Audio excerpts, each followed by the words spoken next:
I just want to reiterate and thanking the fans for making the senior day something special, to have that many fans out there in that situation, and for so many of them to stay behind and to celebrate the senior class, the 2018 class, and everything they accomplished this year. I thought was really special, and I thank them from the bottom of my heart. Questions? Mark? Coach, we're playing a game in a place like Yankee Stadium. It's not really a football stadium. They're going to configure it so it is, but does it change anything? I mean, I know the field's going to be the same dimensions and everything, but how do you prepare your guys for that kind of? Mark, I'm like you. I've done it one time, and I can't tell you it's going to be exactly the same. I had a situation at UCLA when we played Florida State when Bobby Bowden was still there, and we were in a bowl game, and we played in Giant Stadium in San Francisco. It was a little bit unique because both football teams were on the same side. We had 0 to 50, and they had 0 to 50, and there was special allotments for changes and stuff. And when the ball was right on the 50, you could actually hear us calling plays and hear them calling plays. So it was really weird. But I'm not quite sure how they're going to do it, but I'm sure it'll be fair, and both teams will play. But will you prepare your team for any different kind of scenario? Do you have anything in mind yet?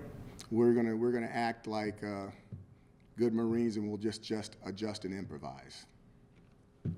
Steve, Coach, along those same lines, you can make the case this is the biggest game for Syracuse football going back to 2001. I know coaches like to say, and players like to say, we're going to treat it like every other game. Is this like every other game? Syracuse, Notre Dame, Yankee Stadium, with everything that's on the line? I don't see this like one of the biggest games since 2001. I mean, I think about the Virginia Tech game being a conference game 2 years ago, Clemson being a conference game 1 year ago, Clemson game being a conference game this year. How valuable is the Pitt game?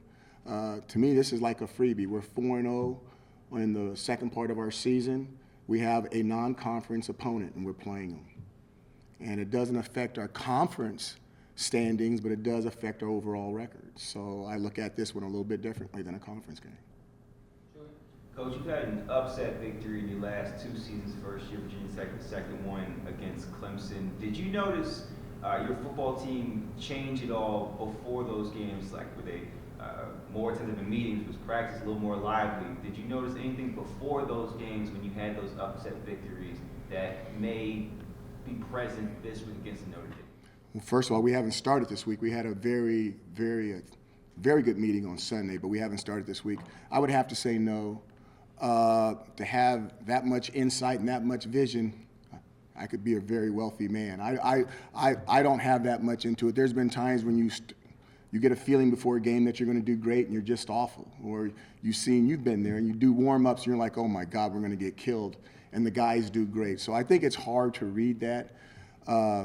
We'll find out during the week of preparation how that goes, but I think it's really hard to read right before a game. You expecting to have Scoop or Effie for Notre Dame? I'm hoping to have both of them. Josh?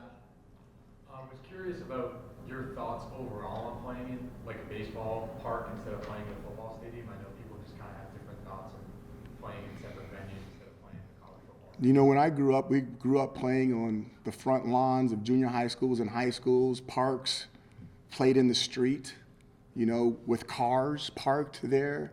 You know, if you get 2 really good teams that are motivated, they'll really play anywhere. So as long as it's not concrete and it's grass, yeah, I'm okay. I think the team will be all right. I didn't know you mentioned that you haven't sort of started this week yet, but what you've seen about Notre Dame, I mean, obviously they're such a great team, number 3 in the polls and whatnot, but what you've seen from them so far that makes them such a dangerous team? The coaches have started this week. The players just haven't started this week. I've been up since 3. We've started this week. They're solid. You know, we've been looking for a hole, looking for a weakness, looking for a chink.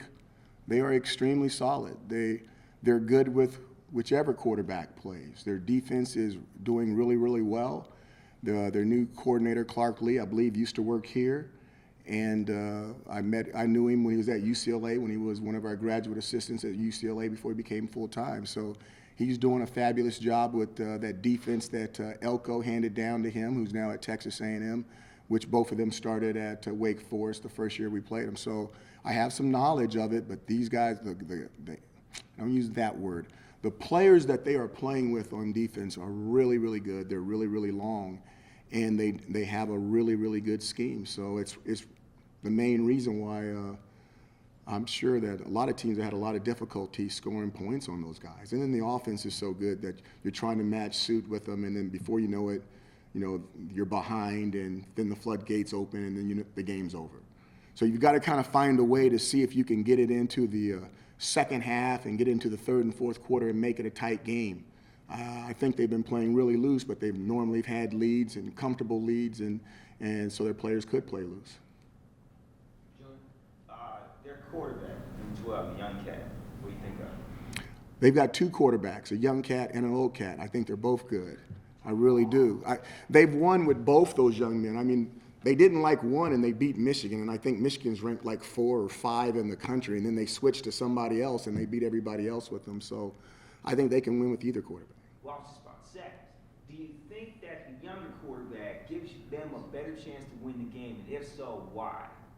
I'm not sure. I think they both have two different skill sets. I think one is a better runner and one's a better passer, and I think with their offense, they have the ability to do either. Mark? So if this, you played Notre Dame a couple years ago, right, at that line, and so I don't know if the program was ready for a game like that. Let's now fast forward to this year. How ready do you think your program is for a game like this? National TV, big stage, too highly ranked team. We've played on TV before. The stage is no different than playing in Clemson Stadium or playing in some of the other stadiums we've played in. I'm not sure. I mean, if you were talking about our O-line and D-line, we're probably in a better situation than we were 2 years ago. If you talk about our linebackers, we would like to have our linebackers that we had 2 years ago than we have the linebackers that we have now. I think the teams are different, and I think the stage is different, and we're going to have to see if we've matured enough to handle the situation. Going into the Wake Forest game, you said something about how you really value good defensive play on the road. I know this is maybe not a true road game or whatever you want to call it. What have you seen from the defense in the last few weeks that's different? The turnovers. When we keep the turnovers, when we win the turnover battle, we're a good football team. You think about the last 2 times we've lost the turnover battle, I'm not quite sure, but I think we lost both of those games. So if we can go over there and play good special teams and win the turnover battle, then we'll have a chance. Okay, if we don't handle those 2 types of situations on a neutral field, then it may not look good. Last time I checked, the point spread is definitely not in our favor. Have the linebackers been significantly better over the last few weeks? I think they've gotten better. Josh? We talked about kind of overall in the season how having more depth and rotating players in has helped you guys stay healthy.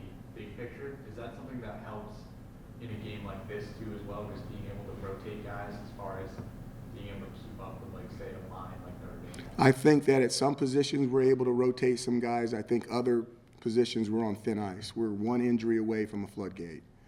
And if something like that were to happen, it would not be good for us. We're at the very, very bare minimum at some positions. And some of those positions, not even that.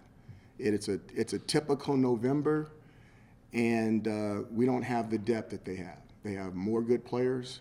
They have more players that are more flexible, and I'm sure they're more healthier than we are.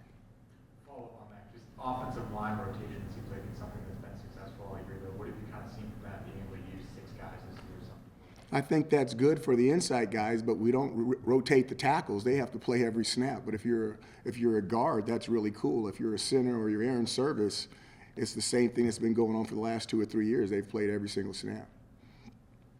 Time for 2 more questions, Nico. Obviously this week, I mentioned right at the top, and this is kind of a special week for You got to start over, Nico. Somebody coughed and you talked so low, I couldn't hear it.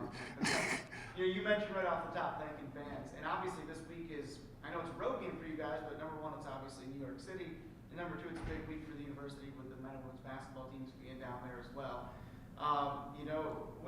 What extra will that give you? Obviously, it won't be a true road game, obviously being on a neutral site, but how much more does that give you, knowing that probably going to be a good contingent of your fans down there too? It's kind of cool that it's going to be a neutral field. I guess that's an advantage that we should be happy about. If we were playing at their place, it would probably be even worse as far as the point spread and stuff like that. So it is cool that we're in the state of New York and we may have some fans out there. We need to come out and be loud. You know, I've played these guys, I want to say at least 6 times, but maybe more. And it seems like no matter whether you're playing on the East Coast or you're playing on the West Coast, you run out there and you're like, how did they get so many people? And you start realizing that some of your fans sold some of their tickets to some of those guys. And they seem to travel wherever they go. They're the nation's team, I guess you could call it. And they're going to be loud. So whatever we have from the state of New York, we need to be proud and we need to be wearing our colors, and we're going to have to make up for 2 or 3 because I'm sure they'll have their numbers out there. Last question. Mark? One more for kind of Yankee Stadium and the whole history. Are you able to appreciate, I know it's a game for you and it's another work week, but are you able to take a minute to appreciate playing at Yankee Stadium against Notre Dame? Think of those stories program. You know, obviously Notre Dame is Notre Dame. As a coach, you understand what that means and all the history behind that university, similar to the history behind Syracuse.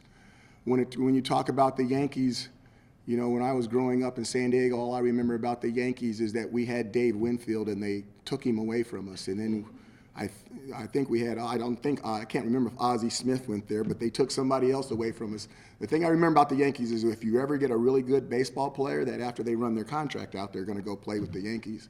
So, you know, I've heard of them, I know about them, and I love Babe Ruth and all the things that those guys have done. And I like using the Wally Pipp line. You know, I think that's really cool. Sorry for Wally. But it's a football game in a really cool place, and it'll be cool until we get hit the very first time or until we make the very first call on defense or offense. And then you realize that those guys are big, they're strong, they're well coached, and they have their own TV network. Thanks, Coach. Thank you.